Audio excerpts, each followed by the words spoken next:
नमस्कार दोस्तों, स्वागत है आप सभी का आपके अपने इस YouTube channel class with doctor Dharmendra Verma. जी हाँ दोस्तों, मैं हूँ आपका दोस्त डॉक्टर धर्मेंद्र।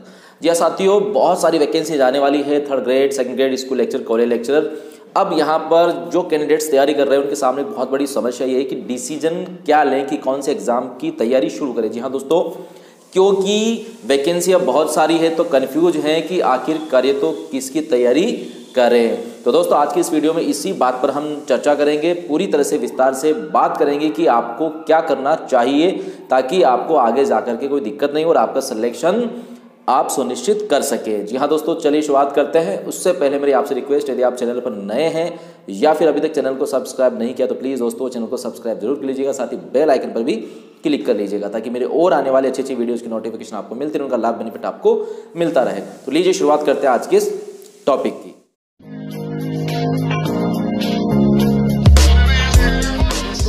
जैसा कि मैंने बताया कि बहुत सारी वैकेंसीज आने वाली है, तो आखिर किसकी तैयारी शुरू करें, इसको लेकर के कश्मकश एक असमंजस की स्थिति दिलो दिमाग में चल रही कैंडिडेट्स के। मैं आपको कहना चाहूँगा कि अगर आप भी तैयारी कर रहे हैं या करने की सोच रहे हैं तो दोस्तों अभी का ये जो समय है, इस समय डिसीजन लेना बहुत ज़रूरी है।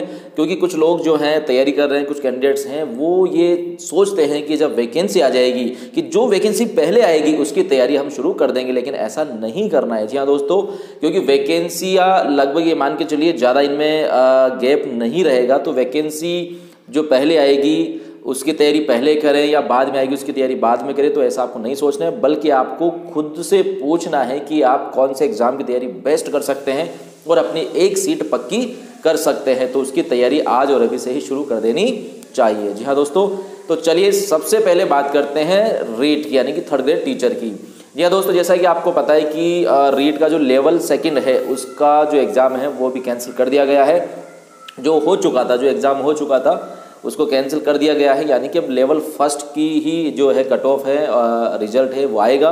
और शायद आप सभी को भी पता है कि अब जो रीट होगी वो केवल एक पात्रता परीक्षा होगी। जी हाँ दोस्तों, केवल पात्रता परीक्षा होगी। उसमें आपको कुछ प्रतिशत जो भी आपके तय हैं कैटेगरी के हिसाब से तो वो लाने होंगे। और उसमें ये जरूर ध्यान रखना पड़ेगा कि उसमें भी 10 या 20% जो है वेटेज वो आपके इस पात्रता परीक्षा में जो आप अंक लाएंगे वो जुड़ेंगे। तो इसमें भी आपको अच्छे अंक लाने हैं। इसके बाद एक और एग्जाम होगा, उसमें अगर आपका सिलेक्शन होता है तो फिर आप टीचर बन पाएंगे। जी हाँ दोस्तों, तो इसका थोड़ा सा प्रोसेस बड़ा कर दिया गया है, जैसा कि पहले 2011-12 में हुआ करता था। तो अब यहाँ पर देखिए आपको तैयारी किसकी करनी चाहिए, इस पर मैं बात करना चाहूँगा। अगर आपने BSTC किया हुआ है और आपका बीएड नहीं है, बीए नहीं है, केवल आपने BSTC किया हुआ है, तो दोस्तों सीधी सी बात है आप केवल लेवल फर्स्ट रीट की ही तैयारी करेंगे। जी हाँ दोस्तों, तो आपको अभी से ही रीट लेवल फर्स्ट की तैयारी शुरू कर देनी चाहिए अगर आप BSTC पास आउट है। दूसरी बात ये कि कई लोग ऐसे हैं जिन्होंने BA और बीएड किया हुआ है। जी हाँ दोस्तों, BA और बीएड जिन्होंने अभी रीट में लेवल 2 का एग्ज़ाम दिया था, लेकिन कैंसिल होने की वजह से वो भी बहुत तनाव में है, टेंशन में है और असमंजस की स्थिति उनके सामने है कि अब आखिर करे तो क्या करें, यानी कि रीट लेवल 2 की फिर से तैयारी शुरू करें या फिर सेकंड ग्रेड की तैयारी करें। तो दोस्तों यहाँ पर बहुत ही ध्यान देने वाली बात या समझने वाली बात ये है कि रीट की अगर बात करें तो जैसा कि मैंने बताया कि थोड़ा सा प्रोसेस अब जो है वो थोड़ा इसका लंबा कर दिया गया, यानी कि एक पात्रता परीक्षा होगी, इसके बाद एक और परीक्षा होगी। तो यहाँ पर मैं यही कहना चाहूँगा कि अगर आप BSc, BA और बीएड आपने किया हुआ है तो मेरे ख्याल से अभी फ़िलहाल के लिए आपको अब सेकंड ग्रेड पर फोकस कर देना चाहिए। जी हाँ दोस्तों, क्योंकि सेकंड ग्रेड की बात करें तो देखिए इसमें अच्छी पोस्ट, बहुत ही अच्छी जो संख्या है, पदों की संख्या, उस पर वैकेंसी आने वाली है।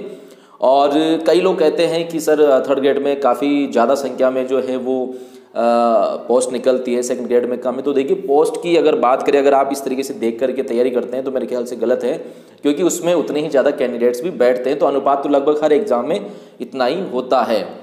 तो फिलहाल आप सेकंड ग्रेड की तैयारी अगर आप कर सके, क्योंकि आपको सिलेबस देखना है, सबसे पहले तो आप सिलेबस देख लीजिए कि सेकंड ग्रेड का जो सिलेबस है वो क्या है, उसमें कौन कौन से टॉपिक है, चैप्टर है।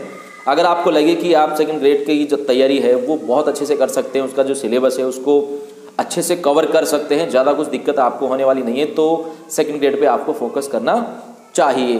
क्योंकि अगर इस दौरान रीट जो है पात्रता परीक्षा उसका आयोजन भी होता है तो दोस्तों मेरे ख्याल से पात्रता परीक्षा की तैयारी के लिए आपको महीना जो है वो काफ़ी है, महीना 1.5 महीना सफिशिएंट है अगर आप उसकी भी तैयारी साथ में उस टाइम करना चाहे तो।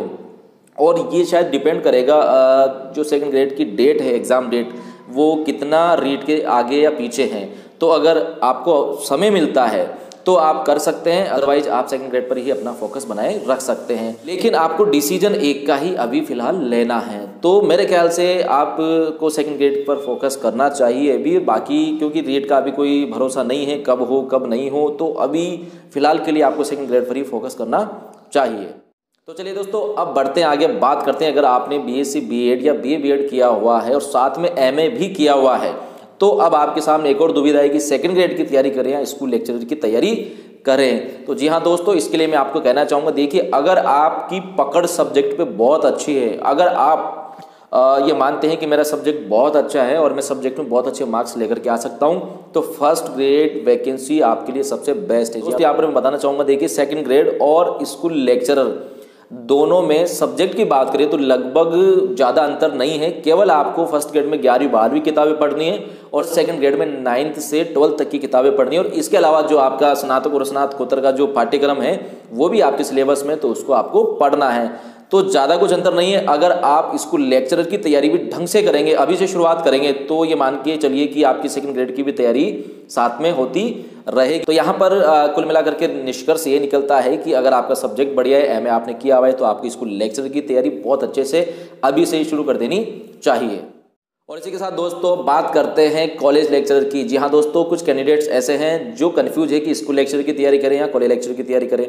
तो यहाँ पर मैं कहना चाहूँगा कि यदि आप ऑलरेडी जॉब में है, थर्ड ग्रेड है या सेकंड ग्रेड है, तो आपको मेरे ख्याल से कॉलेज लेक्चरर की तैयारी करनी चाहिए। जी हाँ दोस्तों, अगर आपका ड्रीम है कि यार मुझे कॉलेज लेक्चरर बनना है, कॉलेज में पढ़ाना है, तो दोस्तों आज से अभी से ही आप कॉलेज लेक्चरर के लिए पढ़ना शुरू कर दीजिए। जी हाँ दोस्तों, इसी के साथ आपको ये भी कहना चाहूँगा कि अगर आप ये सोचते हैं कि स्कूल लेक्चरर में ज़्यादा पोस्ट आती है और कॉलेज लेक्चरर में कम आती है, जैसा कि मैंने आपको शुरुआत में बताया कि देखिए सीटों को या पदों को मत देखिए, क्योंकि इनमें बैठने वाले जो कैंडिडेट्स हैं वो भी इतने होते हैं लगभग, तो अनुपात उनका एक जैसा ही होता है, ज़्यादा कुछ इसमें डिफरेंट नहीं होता है।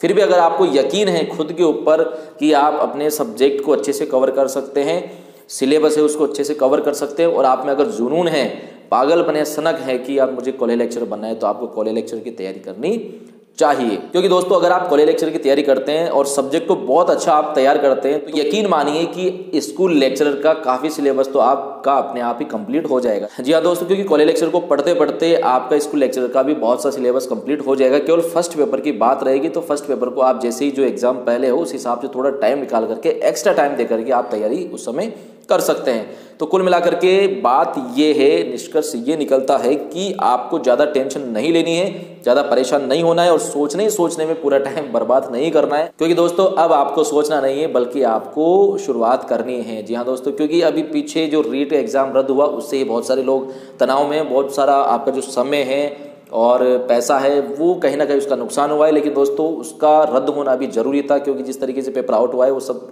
पूरी कहानी आपके सामने है। लेकिन आपको हताश निराश नहीं होना है, आपको फिर से एक नई शुरुआत करनी है, क्योंकि पिछली जो तैयारी आपकी की हुई है वो कभी भी बेकार नहीं जाएगी, पक्का आपके काम ही आएगी। क्योंकि जो पढ़ा हुआ ज्ञान है, नॉलेज है, वो कभी व्यर्थ नहीं जाता दोस्तों। इसलिए आप हताश निराश नहीं होए, बल्कि जो पिछला आपका पढ़ा हुआ है उसको भी आप कंटिन्यूटी जारी रखें, उसका रिविजन करें और आगे का अपना जो ड्रीम है, आपका जो गोल है, जो टारगेट है, उसको फिक्स करके उसके पीछे लग जाए, यानी कि उसकी शुरुआत आज और अभी से ही कर दीजिए। जी हाँ दोस्तों, तो आपको बहुत जल्दी डिसीजन लेना है और तैयारी शुरू करनी है, ताकि आप आने वाले एग्जाम्स में बेस्ट परफॉर्मेंस दे सके और अपनी एक सीट पक्की कर सके। तो मेरी ओर से आप सभी को बहुत बहुत शुभकामनाएं, विश ऑल द बेस्ट। आप सभी फिर से शुरुआत करें, एक नई शुरुआत करें, ताकि आप बहुत अच्छी परफॉर्मेंस फिर से आने वाले एग्जाम्स में दे सके। अब तक जो गलतियां, जो कमियां रही, उनको दोबारा मत दोहराइएगा और बहुत अच्छे से तल्लीन होकर के, डूब करके अपनी पढ़ाई स्टार्ट कर दीजिए, क्योंकि वैकेंसियाँ बहुत सारी है, अवसर बहुत सारे हैं। अब की बार ये जो वैकेंसीज है इनमें कोशिश करें कि आपकी जॉब पक्की हो जाए। तो आज के लिए इतना ही काफ़ी है। मिलते हैं अगले वीडियो में एक नए बात और एक नए टॉपिक के साथ। तब तक के लिए धन्यवाद।